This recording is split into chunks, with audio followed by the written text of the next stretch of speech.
Umaqlarım, keşlikanlar hayırlı bolsun. Bugün hammamiz birlikte chaqmoq qutisi degan cho'chakni anglaylik, ha?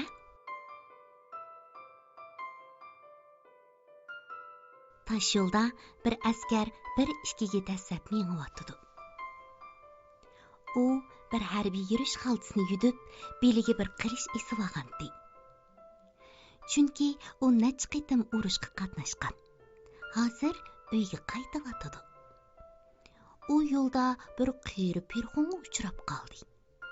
U intayin yirginishlik bo'lib, uning chiroyi intayin qo'rqinchli edi. U "Xayrli kash, askar. Sening qiliching bak yaxshi. Xaltammo bak cho'ngan. Sen haqiqatan bir askarkansan. Hozir qancha puling bo'lishini orzu qilsang, shuncha puling bo'ladi", dedi. Askar "Rahmat sizga, Pirxon", dedi. "O tip daraxtni ko'rdingmi?" dedi u Pirxon ularning yonidagi bir tip daraxtni ko'rsatib. "Uning ichi quruq. Agar sen uning cho'qqisiga yomishib chiqsang-chu, bir o'nkirni ko'ralaysan. U yerda pastga qarab mangsang, daraxtning ichiga kiralaysan. Men belingga bir tal og'amchi chigib qo'yman. Bundoq bo'lganda meni chaqirsang, seni tortib chiqarib olaman."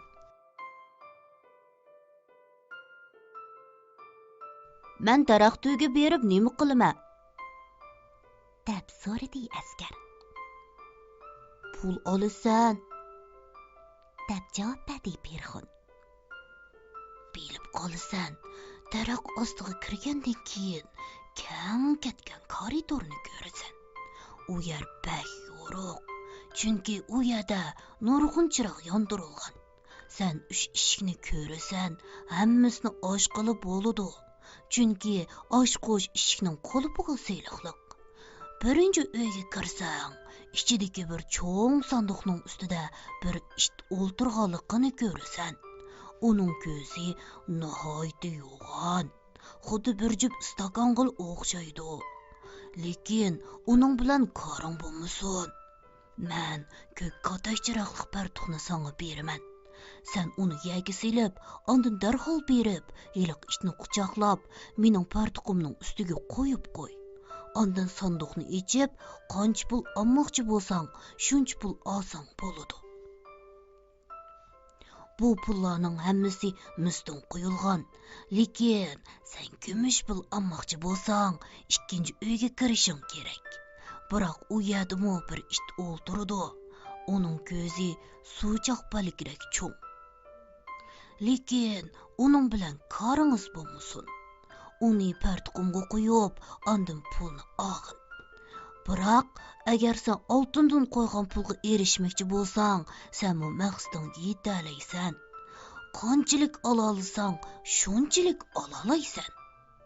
Agar 3-chi uyga kirgan bo'lsang, bularga erisha olaysan. Ammo pul sandiqida o'tirgan itning bir jup ko'zi yumaloq munardek cho'ng. Bilishing kerak, u haqiqiy it. Lekin ozroqmi qo'rqishing hojatisiz. Sen faqat uning mening partuqimning ustiga qo'yib qo'ysanglar, u senga ziyonkashlik qilmaydi. U sandiqdan qanchalik pul ola olsang, shunchalik og'in, dedi. "Bumi bo'g'ini", dedi askar. "Men nim bilan senga rahmatimni bildirma. Seningmi oldigan narsang bordu?" "Yo'q", dedi qiyri Pirxon. "Men bir yamoqnimi olmayman. Menga faqat yiliqi ko'ni chaqmoq qutini ochib berishingni umid qilaman. Uni momam u yerga tushirib qo'ygan." "Bo'ladi. Og'amchini belimga bog'lab qo'ygin", dedi askar. "Ma'qul", dedi qiyri Pirxon. Mening ko'k chaqmoq partuqimni elib olgin-a. Askar daraxtga yamishib chiqib, birdamdala o'ngirga kirib ketdi. Xuddi qiyri perxonning aytganidek, u hozir necha yuz chiroq yoqqan cho'ng koridorga keldi. U birinchi eshikni ochdi. Voyjon! Darvaqa bir it u yerda o'ltirdi.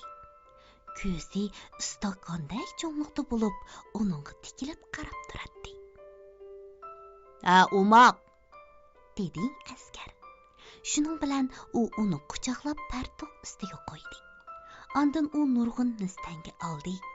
Yanchuqiga qanchalik qachilg'ili bo'lsa, shunchalik qachiladi. U sandiqni quluplab, itni yana ustiga qo'yib, ikkinchi uyga qarab mangdi. "Viyay, bu yerdami bir it o'ltiribdi. Ko'zi xuddi bir jup suvchaq palakiga o'xshaydi." "Menga bundoq tikilib qarmasliging kerakdi", dedi askar. "Bo'lmishcha, ko'zingni buzib olasan." U itni quchoqlab, perxonning partuqining ustiga qo'ydi. U sandiqdagi shuncha ko'p kumush tangini ko'rganda, yanchuqidagi barliq mis yarmoqlarni tashlab, yanchuqlari va harbiy yurish xaltalarining hammasiga kumush tangini qachiladi. Orqadan u 3-chi uyga kirdi. Bu joy haqiqatan kishining tenini shurkandirdi. Bu yerdagi itning ikki ko'zi haqiqatan yumuloq munordek cho'ng. Ular itning kallasida aylanib, xuddi chaqqa o'xshaydi. "Xayrlik kash", dedi askar. U qo'lini do'ppisining yeniga ko'tarib salom berdi. Chunki u ilgari bundoq ishni ko'rib boqmaganda. Biroq u uningga biroz qaragandan keyin ko'nglida: "Hozir vaqti bo'ldi", deb o'yladi, hamda uni quchoqlab yerga qo'ydi. Shuning bilan sandiqni ochdi. Voyay, uning ichidagi oltin haqiqatan bek ko'pgan. U bu pullar bilan o'z yoqtirgan hamma narsani setib olaydi. Shundoq, pul haqiqatan oz emas. Askar uning yanchuqi va harbiy yurish xaltasiga liqqachilangan kumush tangining hammasini to'kib oltin qachiladi. Shundoq, uning yanchuqi, harbiy yurish xaltasi, shapkasi o'tkilliq to'lib mang'almayli qoldi. Hozir uning haqiqatan puli bor bo'ldi. U itni yana sandiqning ustiga qo'yib, eshikni quluplab, daraxtning ustiga qarab baqirdi. "Voy, meni tortib chiqarib ol!" "Chaqmoq qutini oldingmi?" deb so'radi perxon. "To'g'ri", dedi askar. "Buni butunlay unutib ketibdiman." Shuning bilan u yana pastga tushib, chaqmoq qutini elib chiqdi. Qiyri perxon uni tortib chiqarib oldi. Uning yanchuqi, o'tki harbiy xaltasi, shapkasi pul bilan liq to'lg'andi. "Chaqmoq qutini nima qilasan?" deb so'radi askar. "Bu sen bilan munosibatsiz", dedi perxon gap qaytirib. "Sen pulga erishding, endi chaqmoq qutini menga bervatsang bo'ladi-ku." "Quruq gap", dedi askar. "Uni nimaga ishiltsan, hozirla aytib ber. Bo'lmasa qilchimni chiqarib, beshingni kesib tashlayman." "Sana debsam bo'lmaydi", dedi perxon. Askar birdamdala uning beshini kesib tashladi. U yiqildi. U barliq pullarni perxonning partuqiga o'rab, xuddi bir bog'lam narsaga o'xshash qilib, dumbisiga esib oldi. Ondan heliq chaqmoq qipini yanchuqiga silib, shaharga qarab mangdi. Bu bir chiroyli shahar. U eng yaxshi mehmonxonaga berib, eng rohat yotoqni ichib, o'zi eng yaxshi ko'radigan qo'rmalarni buyurdi. Chunki u hozir boy bo'ldi, puli chiqdi, onun uchun o'tik surtgan heliqi choyxonadagilar bundoq puldor mo'tivarning oyiqi hajab qo'n ekan deb o'ylab qoldi. Lekin yangisini u ilishga ulgurolmagandi. Ikkinchi kuni u muvaffaq o'tik va chiroyli kiyim setib oldi. Hozir bu askarimiz butunlay yangi tusga kirib mo'tivarga aylandi. Ko'pchilik shahardagi barliq ishlarni, podshohga munosabatlik ishlarni, podshohning qizining intayin go'zal malik ekanligini aytib berdi. Uni qayerda ko'rgili bo'ladi? deb so'radi askar. Uni hech kim ko'ramaydi. Ha, uni hech kim ko'ramaydi, jumo, dedi ko'pchilik birlikda. Uchu bir cho'miz o'rnida turdi. Atrofda bir qancha qo'rshovton va bir qancha munoba. Faqat podshohning o'zi u yerda erkin kirib chiqa oladi. Chunki ilgari malikini odatdagi bir askarga yotliq bo'lganligi to'g'risida bishorat berilgan. Buni podshoh qabul qilmabdi. Mening uni ko'rib boqqim bor, deb o'yladi askar. Biroq u ijozatga erishamadi. Uning hozirgi turmushi intayin ko'ngillik. Doim teatrxonaga berib o'yin ko'rdi. Podshohning gulligiga berib sayli qildi. Namratlarga pul iyoni qildi. Bu intayin yaxshi ish edi. Chunki u puli yo'q bo'lishning naqadar qo'rqinchli ish ekanligini allaqachon bilib yetgan. Uning hozir puli bor, kiyimlari yarchimliq bo'lib, yana nurg'un do'st tutdi. Bu do'stlarining hammasi uni oz uchraydigan shaxs polvon deyishidi. Bu so'zlar uni intayin xushal qildi. Lekin u har kuni pul xashlaydi-yu, biroq pul topmadi. Shunga eng oxirida uning qo'lida 2 tolamiz tangiz qilib qoldi. Shuning bilan u hashamatli mehmonsaroydan eng ustidagi qavatdagi bir eg'iz uyda ko'chib chiqdi. Oyiqini o'zi surtib yamadi. Uning do'stlarining hech qaysi uni ko'gili kelmadi. Chunki ular yana palampay bilan ustiga chiqishga to'g'ri keladi. Bir kuni kechda uning sham og'idek puli qolmadi. Bu chaqda u o'zida sham beshi bilan hiliqi pirxon ochiq qizgan chaqmoq qutisi borligi esiga kelib, sham beshi bilan chaqmoq qutini qo'liga oldi. U chaqmoq toshning ustidan surtishiga o't etilib chiqib, eshik tuyuqsiz ichilib ketdi. U hiliqi daraxtning ostida ko'ygan ko'zlari istakan cho'nliqidagi it uning oldida paydo bo'ldi. U: "Xo'jayin, qandoq topshiriqingiz bor?" dedi. "Bu qandoq alomat?" dedi askar. "Bu haqiqatan bir kulgilik chaqmoq qutisikan-a? Agar men erishmoqchi bo'lgan narsaga mushundoq erisha olgan bo'lsam yaxshi bo'ladi. Menga pul tepib kel", dedi u itqa. Shuning bilan ush qilgan ovoz bilan it yo'qib ketdi. Birdamdan keyin yana ush qilgan ovoz bilan tang it og'zida bir tag'ar pulni ko'tarib qaytib keldi. Endi askar buning naqadar qimmatli bir chaqmoq qutisi ekanligini bildi.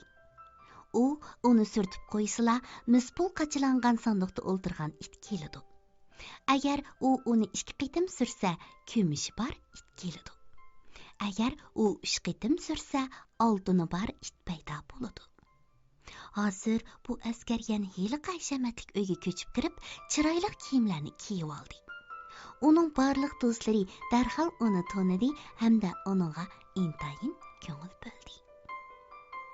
Bir qitim u ko'nglida: "Kishilar u malikini ko'gili bos bo'lmaydi deyishidi. Bu bir g'alati ish bo'ldi. Ko'pchilikning hammasi uni pek go'zal deydi. Biroq agar u hamisha nurg'un munorlarning ichidagi mis o'rdisida yolg'iz tursa, uning nima ahamiyati bo'lsin? Acaba men uni ko'rsam bo'lmamdi? Mening chaqmoq qutam qayerda?"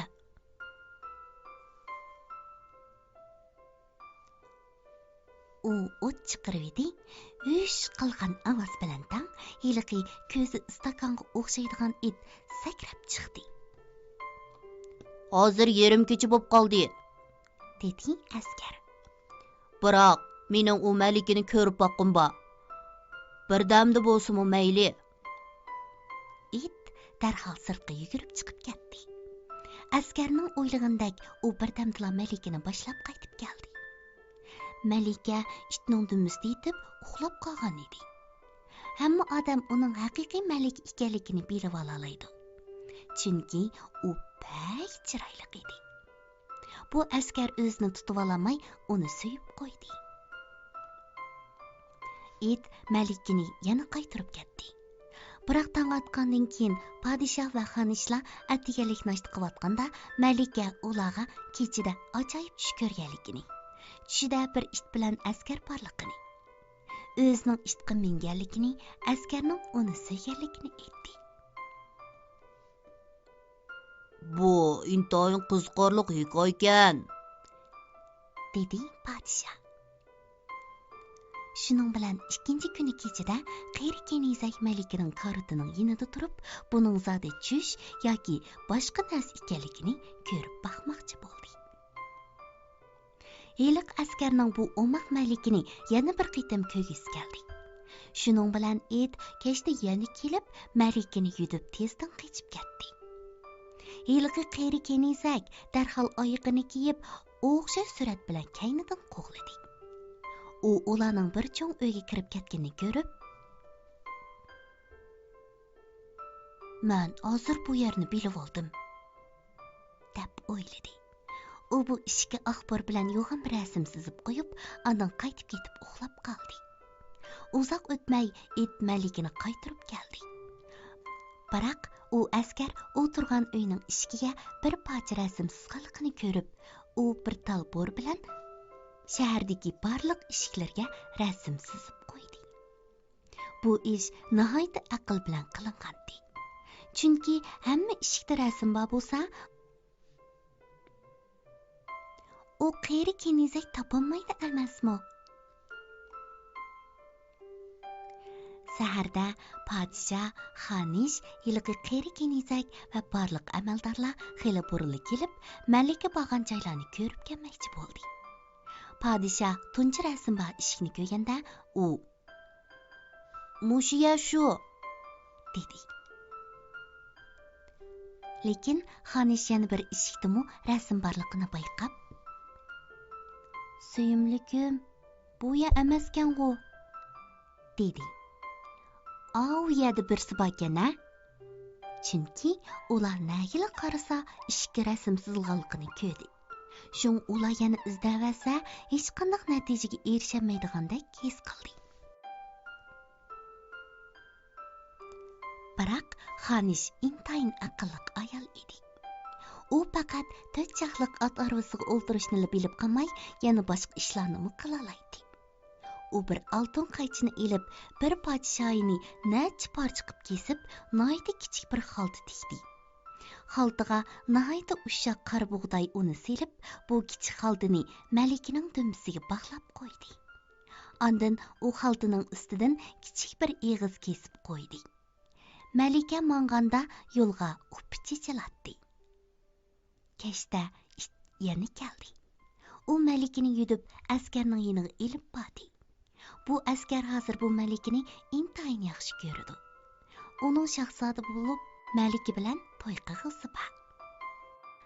It uning xon o'rtasidan askarning hujrasining derisiga chechilganligiga butunlay diqqat qilmagan edi. Chunki u malikini yudib tomdan yomishib kirganda, saharda podshoh bilan xonish ularning qizining ilgari qayerga berib borganligini bilib oldi. Ulayliq askarni tutib turmaga solab qo'ydi. Hay, u hozir turmaga solandi. Uning ichi baq qorong'u va dimiq edi. Kishilar uningga "Sen ati dog'i esilsan.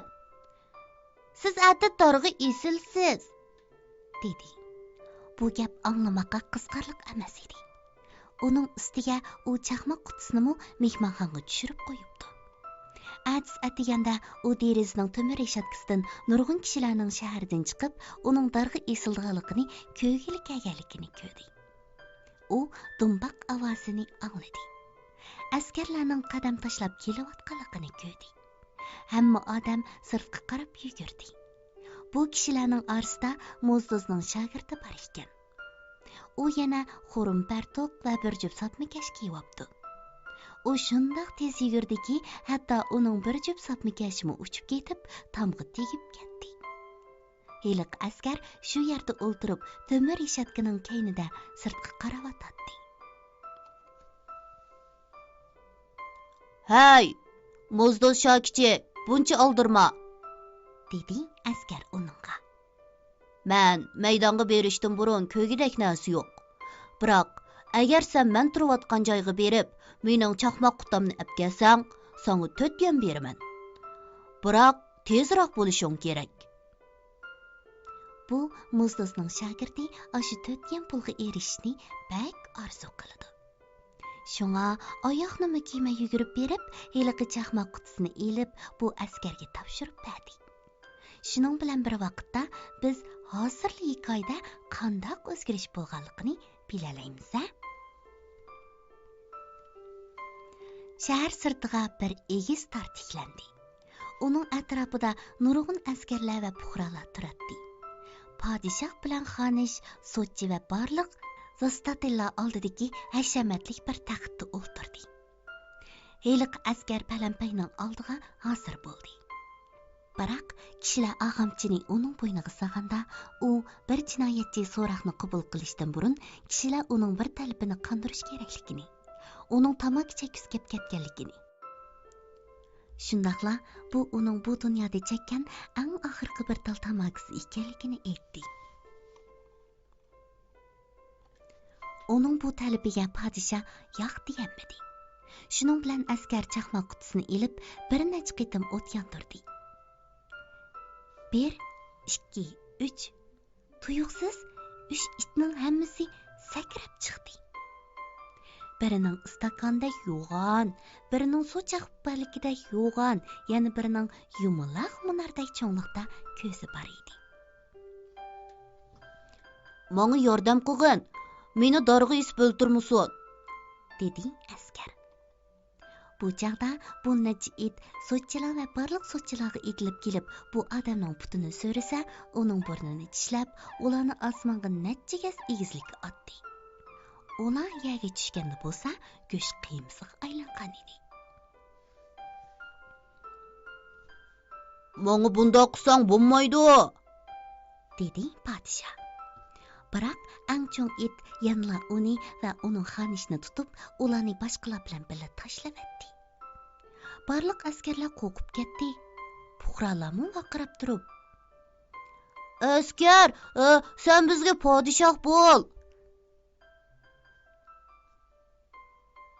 Siz go'zal malika bilan to'y qiling", deyishdi. Shunday qilib, ko'pchilik bu askarni podshohning 4 chaqliq ot harvasiga o'ltirg'izdi. Bu 3 it uning oldida u yoqdan bu yoqqa sakrab yurdi. Shuning bilan bir vaqtda "Yo'sin! Yo'sin!" deb kichik bolalar barmoqi bilan isqirtishga boshladi. Askarlar salom berdi. U malikamu niz o'rtadan chiqib, xonish bo'lganligidan intayin rozi bo'ldi. To'y murosimi to'p-to'g'ri 8 kun o'tkazildi. Bu 3 itmu ustalga chiqib o'ltirib, ko'zini har qanday vaqtdagidan cho'ng ochdi. O'maqlarim, bu askar nurg'un qizqarliq ishlarni boshdan kechiribdi-a? Sizlar undoq bo'lsa bu askarning bu qizqarliq kechirmishlarini do'stlaringlarga, ota-onanglarga, savoqdoshlaringlarga aytib beringlar bo'lamdi? Kech bo'p ketibdi, bugun baldur aram elinglar. Tatliq tushlar hamroh bo'lsin.